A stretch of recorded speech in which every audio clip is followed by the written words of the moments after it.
আজকে আপনাদেরকে দারাজ থেকে আনা ছোট্ট একটা জিনিসের রিভিউ দিব। সেটা হচ্ছে এই 8.5 এলসিডি রাইটিং ট্যাবলেট। এটা দারাজ থেকে আমার ক্যাশ ইন ডেলিভারিতে পড়েছে ঢাকা শহরের মধ্যে 203 টাকা। দেখি আসলে চলুন জিনিসটা কীরকম। এখানে বলা হচ্ছে 2 ইয়ারের ব্যাটারি দেওয়া আছে, easy cleaning, short storage, safe 3 TRIPS, হয়তো বা 3টা সেভ করে রাখি, এরকম কিছু একটা হতে পারে। আচ্ছা, যাই হোক, জিনিসটা আসলে খোলা দেখা যাক কীরকম। এই হচ্ছে এটার বক্স।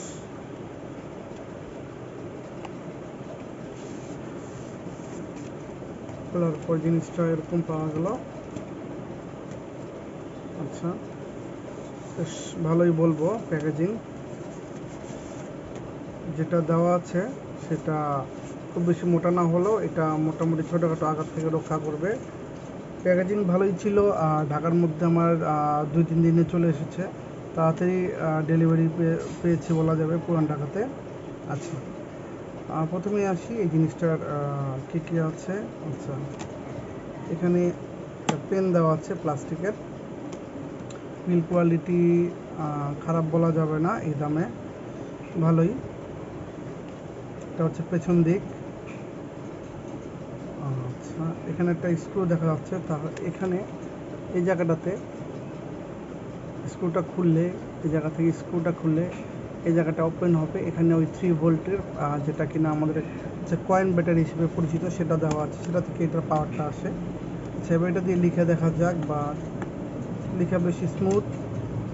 আচ্ছা, আঙুলের নখ দিয়ে লেখা যায়, বাট আঙুল দিয়ে বা দিয়ে লেখা যায় না। সুচালো কোনো জিনিস, যেমন কাচের এই অংশ বা এই অংশ দিয়ে হ্যাঁ লেখা যায়। তার মানে সুচালো কোনো অংশ দিয়ে, শক্ত সুচালো কোনো অংশ দিয়ে লেখা যাবে, শক্ত অংশগুলো দিয়ে। এটা দিয়ে মোছার কাজ করার কথা। হ্যাঁ, বেশ ভালো মোছা হয়েছে। আবার লিখে দেখি।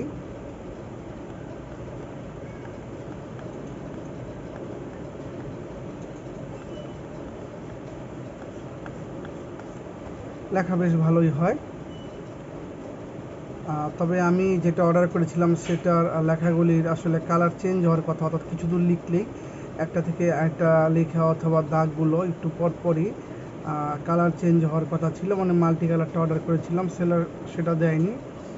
এটা আসলে সেলারের ব্যর্থতা। এছাড়া বাকি জিনিসগুলো এই দামে ঠিক আছে বলা যায়।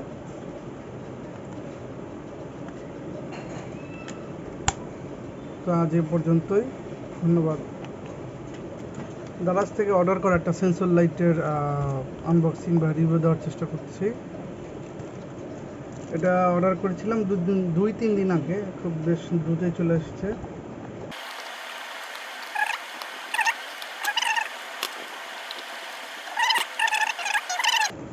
ক্যাশ অন ডেলিভারি পুরান ঢাকায় 153 টাকা পড়েছে। এটা হচ্ছে মেইন বক্স। বক্সের প্যাকেজিং যে খুব ভালো তা বলা যাবে না। আমি নীল কালার অর্ডার দিয়েছিলাম, নীল কালারই এসেছে দেখা যাচ্ছে। জিনিসটা সেন্সর লাইট, খুব হালকা। যদি বিল কোয়ালিটির কথা বলি, খুব হার্ড প্লাস্টিক, কিন্তু সেটা খুবই পাতলা। অর্থাৎ এটা যদি হাত থেকে পড়ে তাহলে ভেঙে যাওয়ার সম্ভাবনা বলা যায় যে 60-70 ভাগের মতো। অর্থাৎ আঘাতজনিত জিনিস, এটা আসলে আঘাত লাগলে বা বাড়ি লাগলে এটা টিকবে না। আচ্ছা, দেখি এটা কীরকম কাজ করে। যেহেতু সেন্সর লাইট, সেহেতু সবসময় জ্বলার কথা না, লাইট না থাকলে জ্বলার কথা। আচ্ছা, তাহলে দেখতে পাচ্ছেন যে আমি হাত সামনে নিয়ে গেলে আসলে জ্বলছে। তার মানে জিনিসটা হচ্ছে যে সেন্সর, এখানে কোনো আলো না পেলে এটা জ্বলে ওঠার কথা। আসলে তাই হচ্ছে। তাহলে সেক্ষেত্রে বলা যেতে পারে যে জিনিসটা আসলে ঠিকঠাক কাজ করছে। তবে আলোটা কতটুকু শক্তিশালী মনে হয় না খুব বেশি শক্তিশালী। আসলে এটা ডিম লাইটের মতো কাজ করবে, আমি সেটাই চেয়েছিলাম। দেখি আসলে কীরকম। আমি লাইটগুলো আস্তে আস্তে নিভিয়ে দেওয়ার চেষ্টা করছি, একটু সময় লাগবে।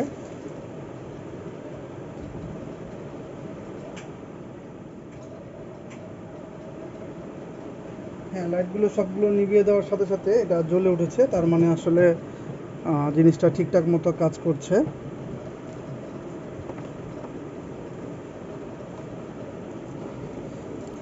লাইট দেওয়ার সাথে সাথে এটা বন্ধ হয়ে গেল, তার মানে সেন্সর ঠিক আছে।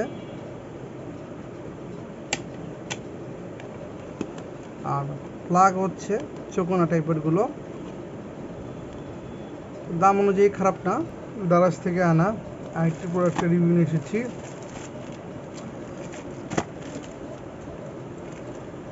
প্রোডাক্টটা হচ্ছে ব্লুটুথ মাইক্রোফোন। দেখি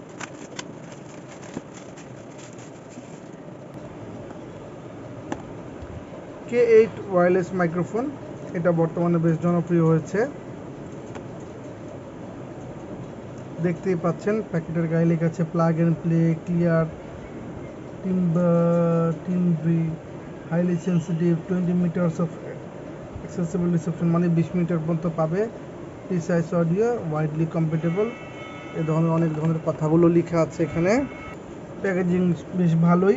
K8 ওয়্যারলেস মাইক্রোফোন, আচ্ছা যাই হোক, মেড ইন চায়না। আমরা আসলে প্যাকেট এবার খুলে দেখি আসলে ভিতরে কি আছে।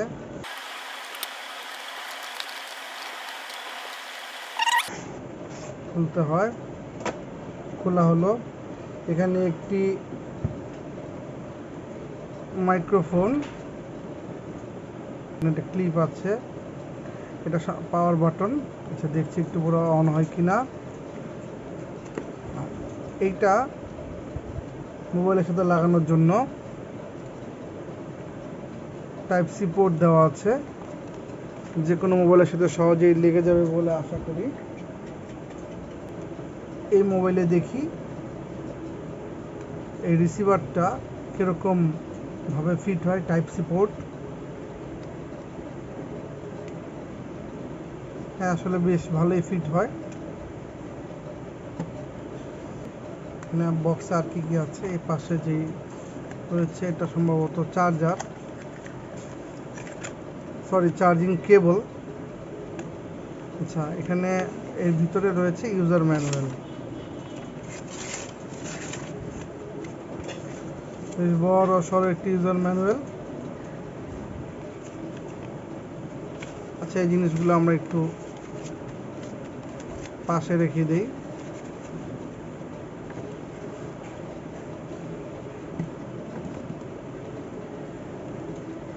প্রথমত দেখি যে এটা আসলে অন হয় নাকি। হ্যাঁ অলরেডি অন হয়েছে, তাহলে সম্ভবত কোথাও এখন দিতে হবে এটাকে, নাহলে কাজ হবে না। আচ্ছা দেখি,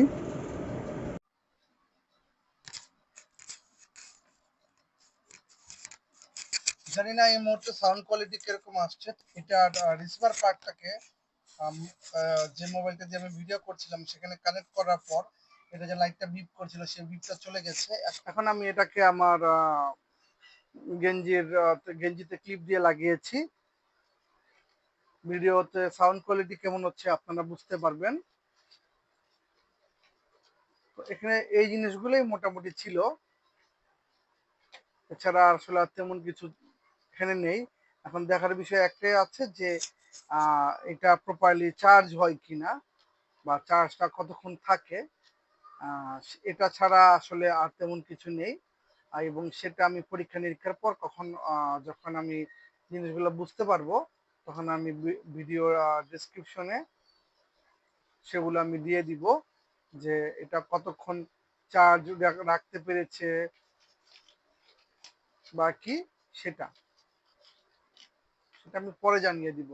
আর এখন যেহেতু এই মাইক্রোফোনটা দিয়ে ডাইরেক্ট ভিডিওটা করছি, তো সেখান থেকে আসলে বোঝা যাবে যে আগের টুকের এবং পরের টুকের যে পার্থক্যটা, সেই পার্থক্যটা থেকে বোঝা যাবে যে আসলে এটা সাউন্ড কোয়ালিটি কিরকম। আবার এখানে একটা ফ্যান চলছে বাসায়, নয়েজ ক্যান্সেলেশনটা কিরকম সেটাও এখান থেকেই বোঝা যাবে। এটাকে চার্জ করার জন্য আমি টাইপ সি কেবলটা খুলে নিচ্ছি,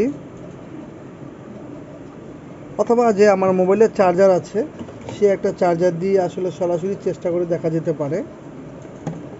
তবে যেহেতু তারা আমাদেরকে একটি টাইপ সি কেবল দিয়েছে, কেবলটা আসলেই চলে কিনা সেটা দেখার জন্য অন্তত আমাদেরকে একবার দেওয়া উচিত।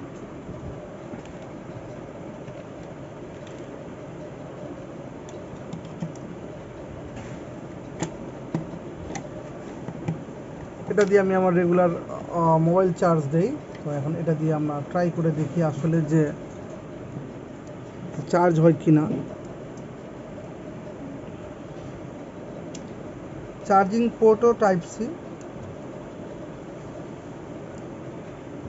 এখন আমি যদি এটাকে দিই, হ্যাঁ দেখা যাচ্ছিল যে আসলে যে বিপটা করছিল সেই বিপটা বন্ধ হয়ে এখন এটা লাল একটা লাইট, স্থির লাল লাইট উঠেছে। তার মানে এটা চার্জ হচ্ছে বলে আমার ধারণা।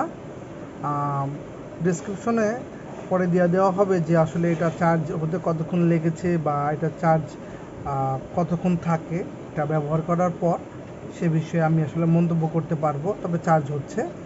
মূলত দূরত্বটা পরীক্ষা করার জন্য এখন আমি এটাকে অন করেছি, মোটামুটি কত দূরত্ব পর্যন্ত আসলে পাই সেটা এবং সাউন্ড কোয়ালিটি কিরকম থাকে সেটা দেখার উদ্দেশ্যে আমি এখন এটাকে আবার প্লাগ ইন করেছি।